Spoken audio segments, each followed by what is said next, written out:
Tirurangadi today news അപ്ഡേറ്റിലേക്ക് സ്വാഗതം. വീടിന്റെ മുറ്റം മനോഹരമാക്കാൻ തിരഞ്ഞെടുക്കുന്ന സ്റ്റോൺസ് ഏറ്റവും ക്വാളിറ്റിയുള്ളത് വേണം. ഏറ്റവും അഫോർഡബിൾ പ്രൈസിൽ ഏറ്റവും ബെസ്റ്റ് ഡെസ്റ്റിനേഷനിൽ നിന്നും. ഫ്ലോറിംഗിൽ ഏറ്റവും best Pasco paving and euro tiles. നിർമ്മാണത്തിലെ സമാനതകളില്ലാത്ത ക്വാളിറ്റി, വിദഗ്ധരായ തൊഴിലാളികളും ഇൻസ്റ്റലേഷനിലെ കൃത്യതയും, കുറഞ്ഞ ചെലവിൽ വീട് നിർമ്മിക്കാൻ ആവശ്യമായ ലോക്ക് ബ്രിക്സിന്റെയും ഹോളോ ബ്രിക്സ്, AAC ബ്ലോക്സ്, ജാളികൾ എന്നിവയുടെയും ഗംഭീര കളക്ഷൻ. ഇതെല്ലാം ഇത്രയും വിലക്കുറവിൽ. നിങ്ങളുടെ മുറ്റങ്ങൾക്ക് പാസ്കോയുടെ ഉറപ്പ്. പാസ്കോ. വാർത്തകൾ വിശദമായി. വ്യാജ RC നിർമ്മാണത്തിന് സഹായിച്ച ഉദ്യോഗസ്ഥരെ ഉടൻ അറസ്റ്റ് ചെയ്യണമെന്നാവശ്യപ്പെട്ട് CPIM Tirurangadi local committee Tirurangadi sub RT ഓഫീസിലേക്ക് മാർച്ച് നടത്തി. കുറ്റക്കാരായ ഉദ്യോഗസ്ഥരെ ഉടൻ അറസ്റ്റ് ചെയ്യുക, കേസ് അന്വേഷണത്തിലെ മെല്ലെപ്പോക്ക് അവസാനിപ്പിക്കുക, വ്യാജ RC കൂട്ടറദ്ദാക്കൽ സമഗ്ര അന്വേഷണം നടത്തുക, തിരൂരങ്ങാടി സബ് RT ഓഫീസിലെ അഴിമതി അവസാനിപ്പിക്കുക, RT ഓഫീസിലെ ഏജന്റ് ഭരണം അവസാനിപ്പിക്കുക എന്നീ ആവശ്യങ്ങൾ ഉന്നയിച്ചായിരുന്നു CPIM സമരം. രാവിലെ ചെമ്മാട് ടൗണിലെ പാർട്ടി ഓഫീസ് പരിസരത്ത് നിന്നും ആരംഭിച്ച പ്രതിഷേധ മാർച്ച് തിരൂരങ്ങാടി മിനി സിവിൽ സ്റ്റേഷന് മുന്നിൽ പോലീസ് തടഞ്ഞു.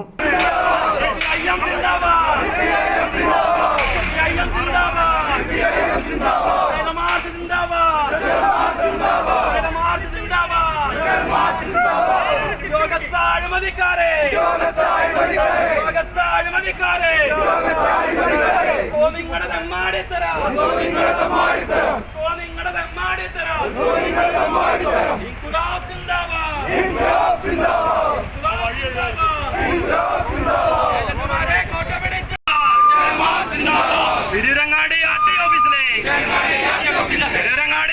ഓഫീസിലെ അഴിമതി ഭരണം അവസാനിപ്പിക്കുവാൻ ഉദ്യോഗസ്ഥ ഏജന്റ് ഭരണം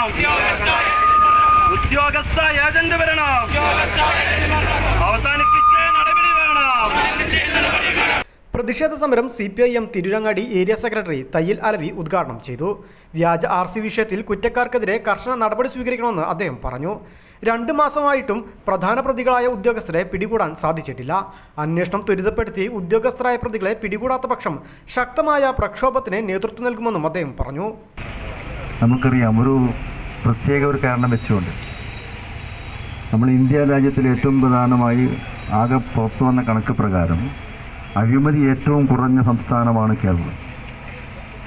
ആ കേരളത്തിലെ ഒരു മേഖലയിലാണ് ഈ RT ഓഫീസിനകത്ത് നടക്കുന്ന പച്ചയായ അഴിമതി എന്ന് പറയുമ്പോൾ ഇത് കേരളത്തിലാണോ എന്ന് പോലും തോന്നിക്കുന്ന രൂപത്തിലേക്കാണ്.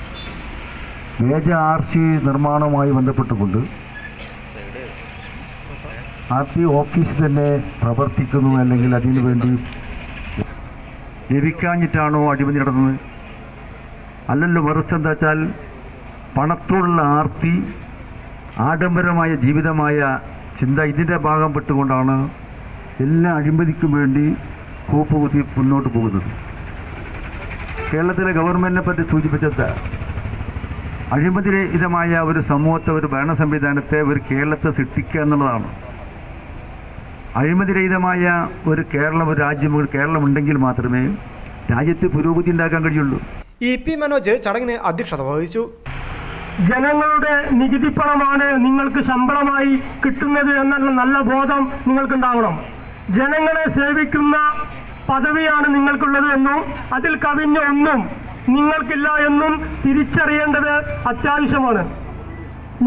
ഞങ്ങളോട് ചില ആളുകൾ ചോദിച്ചിട്ടുണ്ട്, നിങ്ങൾ ഭരിക്കുമ്പോൾ നിങ്ങൾ എന്തിനാണ് സമരം ചെയ്യുന്നത് എന്നുള്ളത്. അത് ഈ ഉദ്യോഗസ്ഥ ഏജന്റ് ഭരണത്തിനെതിരെയാണ് ഞങ്ങളുടെ സമരം എന്നുള്ളതാണ്. ഈ ഗവൺമെന്റിന്റെ നിലപാട് എന്ന് പറയുന്നത് ഉദ്യോഗസ്ഥ തലത്തിലുള്ള അഴിമതി അവസാനിപ്പിക്കണം എന്നുള്ളതാണ്. CPIM നേതൃത്വം കൊടുക്കുന്ന LDF ഗവൺമെന്റിന്റെ നിലപാട്. പക്ഷേ അതിന് വിപരീതമായിക്കൊണ്ട് ഇവിടെ ഈ RT ഓഫീസിൽ സാധാരണ ജനങ്ങൾ എന്തെങ്കിലും ഒരു കാര്യത്തിന് വരുമ്പോൾ 100 കൂട്ടം കാര്യങ്ങൾ പറഞ്ഞ് അവരെ ശല്യപ്പെടുത്തി അവരെ ഈ ഗവൺമെന്റിനെതിരെയുള്ള ആളുകളാക്കി മാറ്റി. അതിനു പകരം ഏജന്റുമാർ വന്നാൽ ഏജന്റുമാർക്ക് പണം കൊടുത്ത് ഉദ്യോഗസ്ഥന്മാരെ സമീപിച്ചാൽ എന്തു തെറ്റും ശരിയാക്കി കൊടുക്കുന്ന നിലപാട് സ്വീകരിക്കുന്ന ഉദ്യോഗസ്ഥ വർഗത്തിനെതിരെ ഈ സമരം എന്ന് മാത്രം പറഞ്ഞുകൊണ്ട് local committee secretary MP Ismail, area committee അംഗങ്ങളായ advocate C Ibrahimkutty, K Ramadas, local committee അംഗം K കേശവൻ എന്നിവർ ചടങ്ങിൽ സംസാരിച്ചു. പ്രതിഷേധ മാർച്ചിന് ലോക്കൽ കമ്മിറ്റി അംഗങ്ങളായ TP Balasubramanian, KP Babeesh, AT Jabir Ali എന്നിവർ നേതൃത്വം നൽകി. News bureau, Tirurangadi.